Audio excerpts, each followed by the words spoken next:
and pretty much usual pose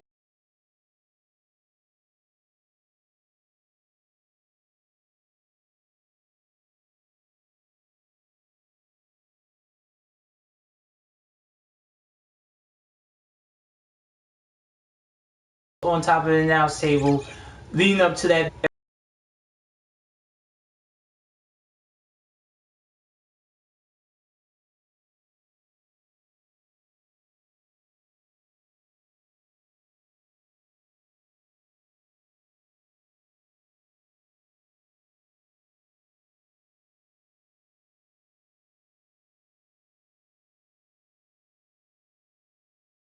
And then they did a little comment bit until Goldust and Star check.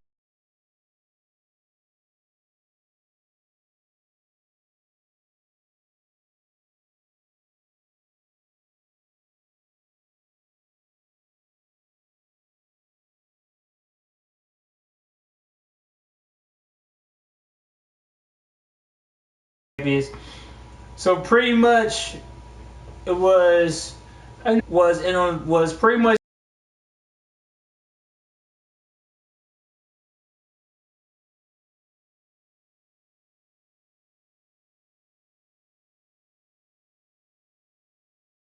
in the ring longer than the Miz. Miz was on the outside for some faking it when we thought he was really injured, and pretty much it was all Miz style until the end of the match where the Miz tagged himself in and hit skull crushing phenomenal and Stardust, and the Damien Mizdow and the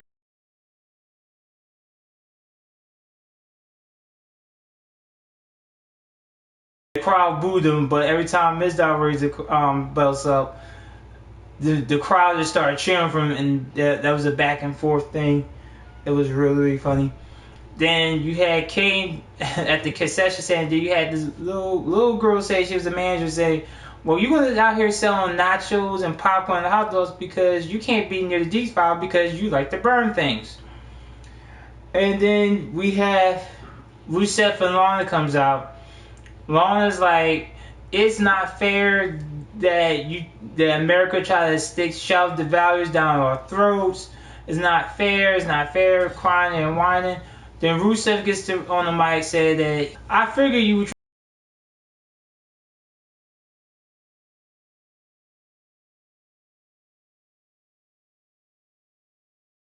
try to pull something like this. So I'm gonna give you another chance, and I'm gonna have this supervised. So WWE Hall of Famer Sergeant Slaughter comes out, gets in the ring, American flag draws down. And he's like, you gonna say the president leader, and said that's an order. So he puts it right in his heart. Then Lana puts her right over her heart. And then he repeats the president allegiance with Lana repeating everything he said. Until the part that gets of United States of America. Rusev stars Lana and then tries to go after Sergeant Slaughter. Jack Swagger music hits and gets in the ring, try to save Sergeant Slaughter. At first, Rusev got the best of him, stomping away. Rusev tried to run at him, and Jack Swagger calls him and slams him down to the mat. Gets in the Patriot Lock, and Rusev manages to escape the ring. United States Championship title on toe. And of course, everybody saying loud, Santino.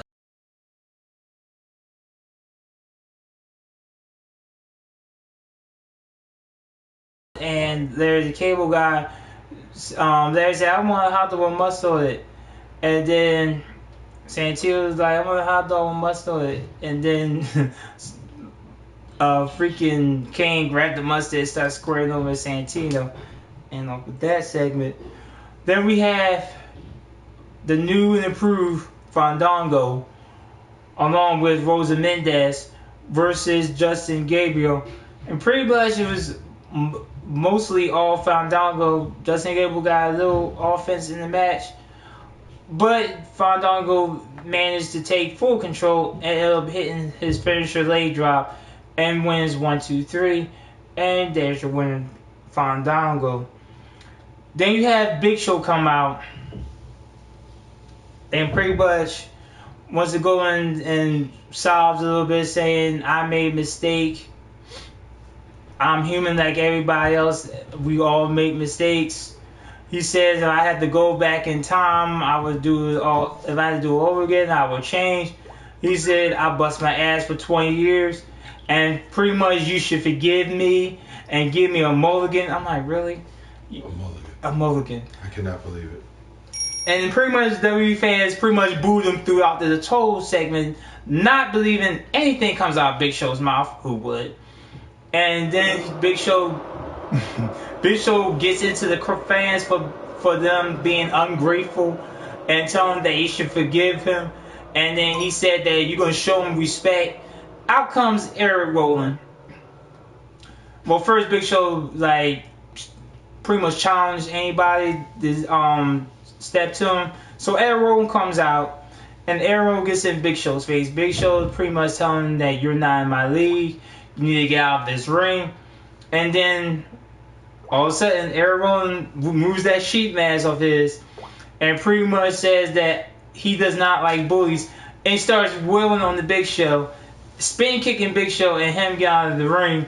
And Big Show cowering pretty much hightail out of there, which I think is going to be a match between those two. If not Monday Night Raw, probably at TLC. But I digress. Then you have Tyson Kidd and Tyler versus Adam Rose and the Bunny. You heard him right, folks. The Bunny. This was supposed to be a rematch from last week. I think it was Main Event Superstars. I forget which one of the two.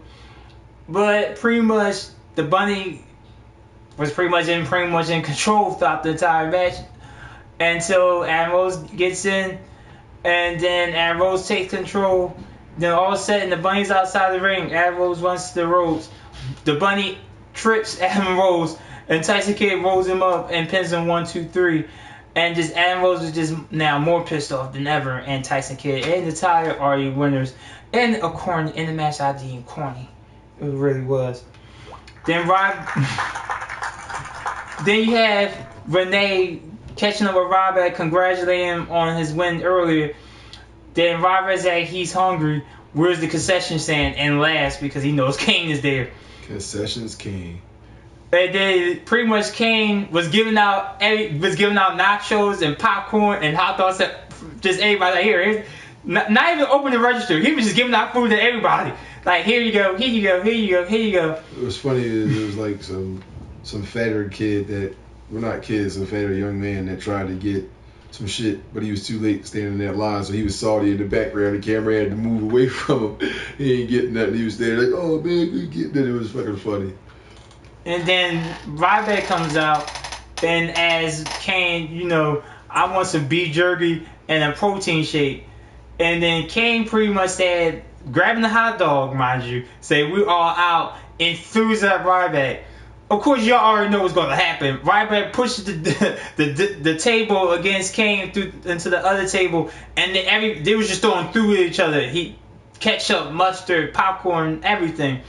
It was just so funny. And at the end, Kane leaves. Ryback grabs a bag of peanuts and tells Kane, you forgot your nuts, and threw it. I was like, oh wow, that was hilarious. Oh my god, that was hilarious. So we get down to the main event. We have Dolph Ziggler and John Cena, and of course WWE's, and of course you have Jerry Lawler saying, all right, universe, let's see who you picked. And pretty much with a 95% vote, landslide, ladies and gentlemen. 93, 95% in that range. Your winners is J&J Security.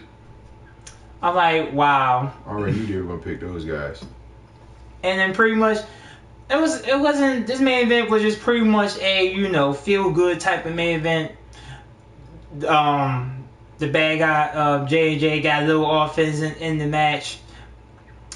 And like I said, it was an okay match, but then of course Dolph Ziggler and John Cena starts to get back in that mode.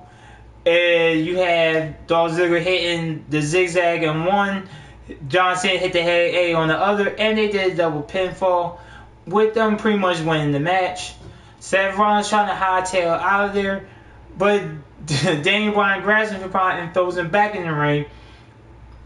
Dolph Ziggler super kicks the hell out of Seth Rollins, and John Cena does an AA on Dolph Ziggler. On Seth Rollins. And we thought, okay, this is how Raw is going to end, but no, that's not how it ends, ladies and gentlemen. All of a sudden, we hear a familiar beep, beep. I'm like, and then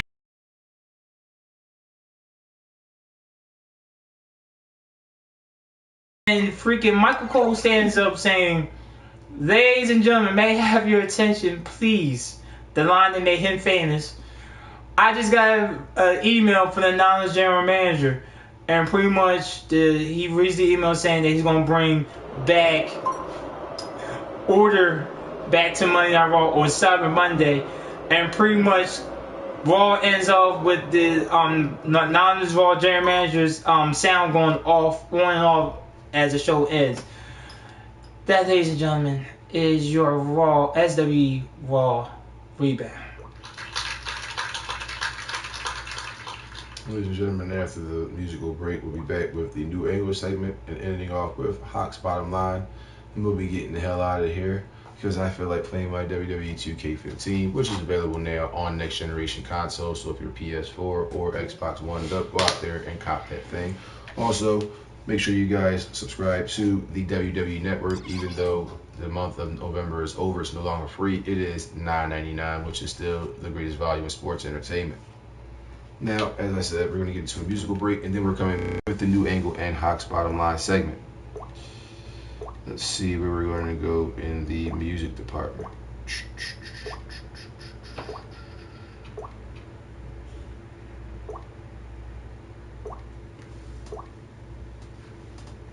We're going to go with Danny Cash featuring Ayo with the Heaven or Hell freestyle right here on the SWE Sunday Roundtable.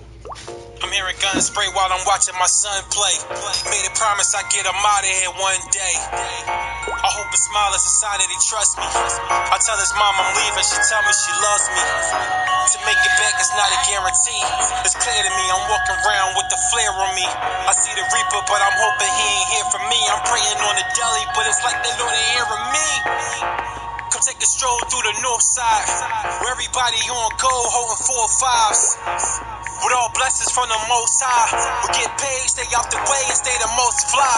The Glock smirking, hustlers is out serving, moving square, so yeah, the cops circling. Gotta play your role with no time for rehearsing. A nigga caught slipping, the sentence is black hearses. Empty clips is a reason for packed churches. Youngest with no direction and lack purpose. And that's only a scratch surface. It's crazy when diplomas are maybe, but get certain. Get a bundle and hit the block, that's working. And if you got some eyes on you, that's curtains. Moving fast was just up in the track surgeon. Yeah, you fucked fresh out of luck, you back lurking. The ass hurting for the pain when I step. When I'm let up in this game, I do my thing as I rap. It's a bet, it's time for change, word to them name when it check. It's not a threat, I promise I'ma put this lame shit to rest. And I'm fresh, check out my J's, these bitches checking for change. Some haters checking they hip, when they see me check it's a shame. It got me checking my rear view for stepping out of that thing. Before I leave here back to this rent and I let it bang like fuck it, I do the time.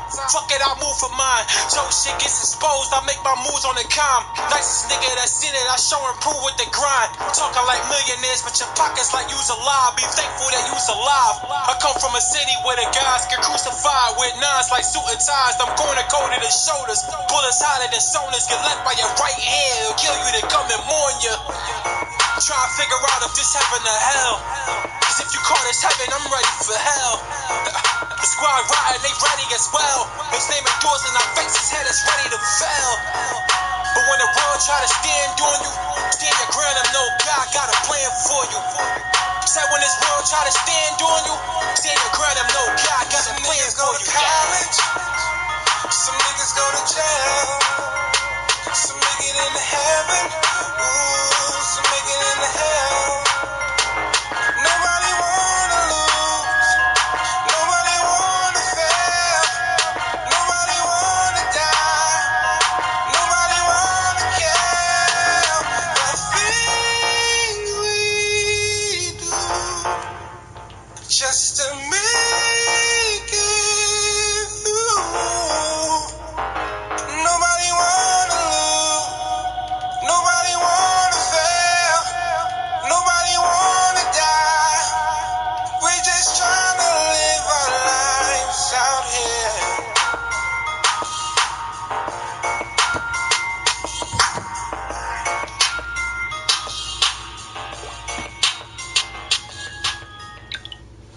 Your success took a shot at Right back at it, ladies and gentlemen.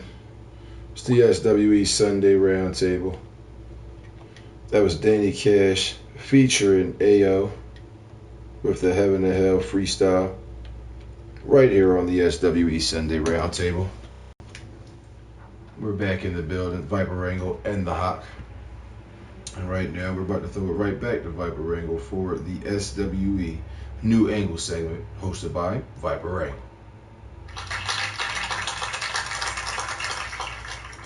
Alright, ladies and gentlemen, this is the New Angle segment where I pretty much I go through the dirt sheets looking for the most interesting stories possible and give my personal opinions about, or me personally just give an opinion about the WWE product itself. So, first thing I'm going to give my opinion about is the New Day stable. For those not to know, you've been seeing the vignettes for the New Day segment featuring the wrestlers of Kofi Kingston, Big E Langston, and Xavier Woods. And of course, each promo that you're seeing is pretty much the choir, church choir in the background, and they pretty much did their own little promos separately and together, saying about the New Day. Now, they were supposed to debut Monday Night Raw tomorrow, but they have been changing those plans, and they actually debut on Black Friday on Friday Night SmackDown, which, at people who don't know, is going to be moved to Thursday, shorts very soon. So I seen how the entrance was. I seen the Titantron.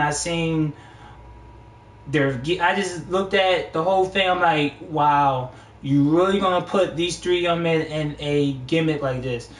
Now, as people may not know, the gimmick what I thought was gonna be would be more like Nation of Domination like gimmick. You know, retirement, hold down, and now we're going to like fight back with a vengeance.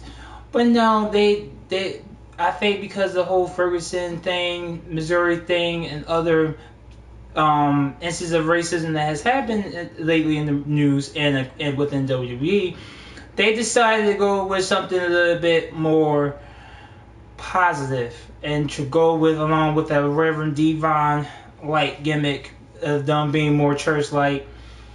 And can I see the stable working? Is a matter of time to see will this stable last long and may not.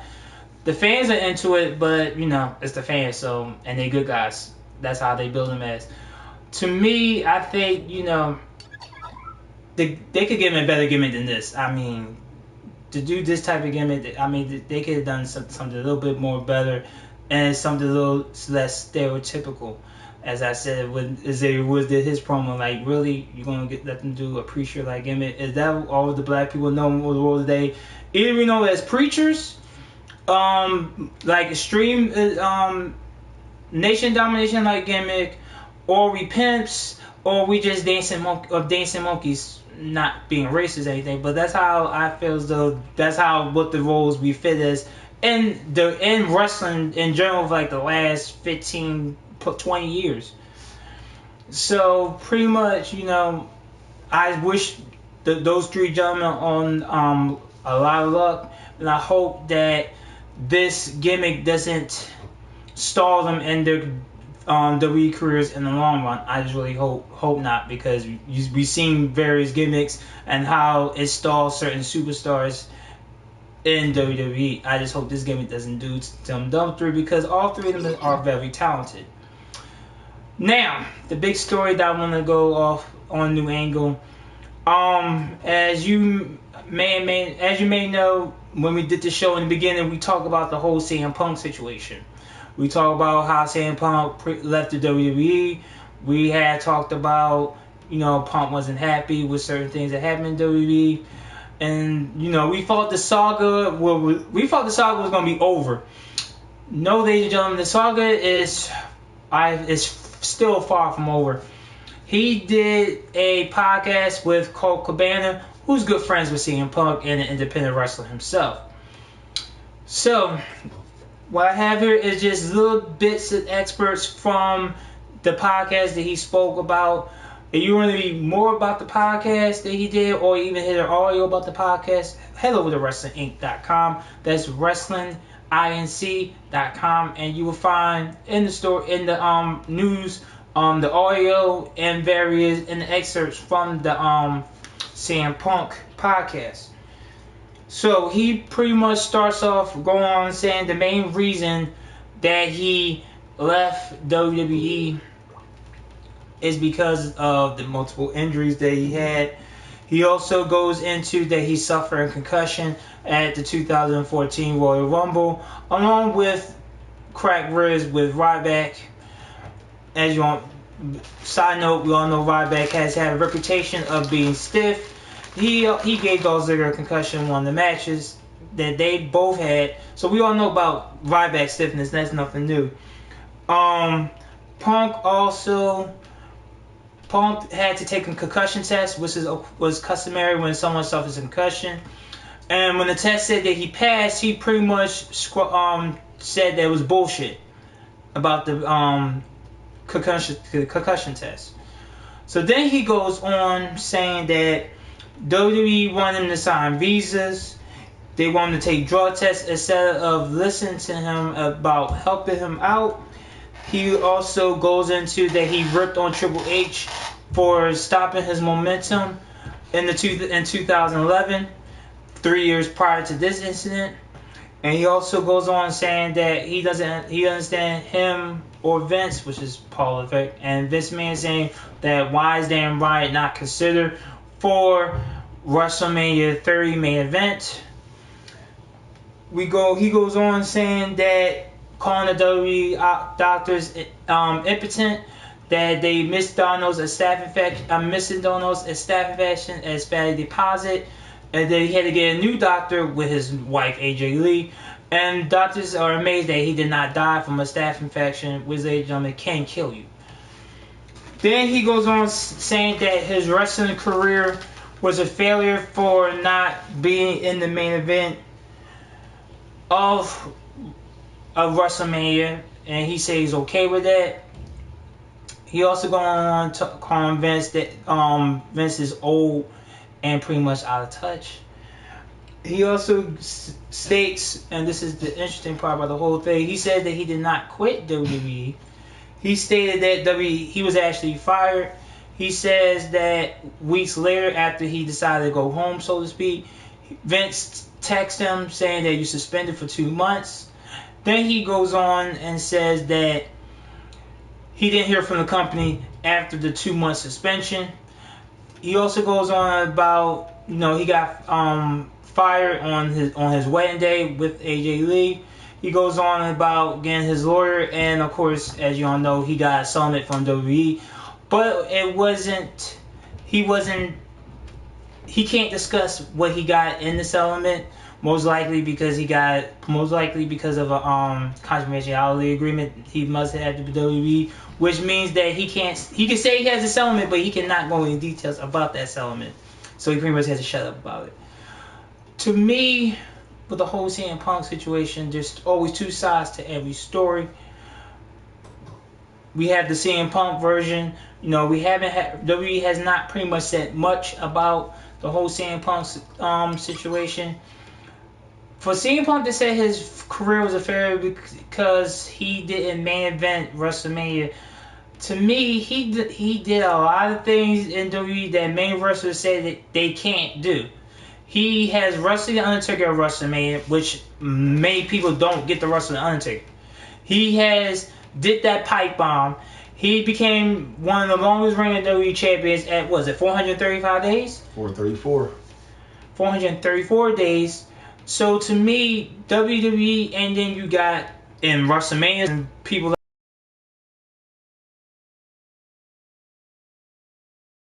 like Daniel Bryan and Chris Jericho. You make Ryback look like nothing. You was facing John Cena.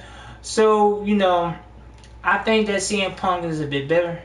I think that the fact that CM Punk should be a little bit, I'm not saying that he doesn't have his valid reasons, but I think he should be at least grateful to WWE for making him the name that he was until the point of 2014 Royal Rumble. And that, ladies and gentlemen, is my new angle segment. Now we're going to throw it over to my co-host, The Hawk, for his hot bottom line. The only couple things really quick on the bottom line. First one being the near ending of the Survivor Series main event with Team Cena's sole survivor being Dolph Ziggler versus, at that time, Triple H and Stephanie McMahon's authority members being Luke Harper, Seth Rollins, and now to be known as Concessions King. Something inside me at this match, at this point of the match struck a chord. Because while John Cena got screwed by his own partner in the Big Show and had to leave the ringside area, I just knew that there were people that weren't going to leave the ringside area when they lost from the opposing team, and that they were going to be beating the hell out of Dolph Ziggler, which ended up happening. And I have a problem with the fact that not John Cena nor anybody, up until the point where Sting came out to stop the injustice that Triple H was about to set forth from happening, nobody came to help Dolph Ziggler. Cena didn't come out and say, forget this, they're down there beating this guy's ass, and I'm going down there and help him out. Nobody came down to help poor old Dolph Ziggler. Is that a bad thing? Am I crying a river for Dolph Ziggler? No, because if anything, that helped put Dolph Ziggler over even more. So in the bottom line that you thought you were going to hear about that ending of that match and how it was bad and I didn't like it because of the fact, I actually enjoyed it that much more because it puts over someone who deserves to get put over far more than John Cena right now. Imagine, if you will, that Team Cena won. But Team Cena won due to a John Cena either STF tap out victory or an attitude adjustment pinfall victory. Let's just say Cena did it for his team. Ladies and gentlemen, even though Dolph Ziggler and the rest of those guys that were on the team, it wouldn't put them over any more than they already were. Because the focus would be on John Cena did it. He got rid of the authority. It's finally a new day. It had been talking about John Cena. But to have Dolph Ziggler out there as the last man standing, in my head, as the wrestling fan from 1988 and 1985 and 1987 and those years of the jubilation, to the man who I know, yes, this is going to work a certain way because there's no way this could possibly happen. Now, there's no way this could possibly happen. The this of that thought this year at this Survivor Series was, there's no way that they're going to make the authority win this match and these four talented individuals get fired. While two of them could be considered like older wrestlers in the Big Show and what's the face, there was two other guys that were just up and coming, getting a good